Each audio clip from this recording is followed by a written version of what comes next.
As we mentioned on many videos, the hallmark of SKN is the ability to work everything on the layers palette.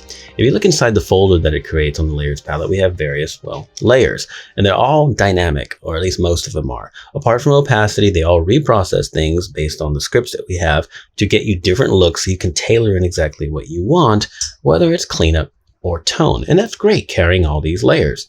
But if you really, if you want to be flexible and you don't want to be committed to a specific look on an edit, and you look at it and you go, I might change something tomorrow, I don't know. That's fine. You can save it right now as a layered PSD and move on with your life. But there's another thing you can do too in terms of keeping things like a little more streamlined if you really, really want. So I have cleanup already run. There it is, on, off, on, okay? But on the main panel here, if you're on the advanced, come back to back here and go to the main panel. You look down here, there's a button right here. This is our merge button. While selected on either cleanup or tone, I can hit merge. And now that layer is simply a layer with a mask. I can hit save right now and save just one layer with a mask. I can even quit Photoshop, open it up later, open this image up later.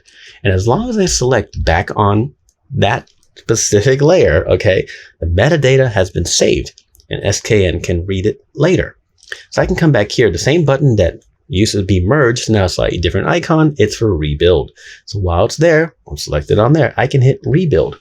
It reads the metadata and rebuilds all those layers based on the settings. It has to reprocess a little bit, but it can bring them all back to exactly where you were.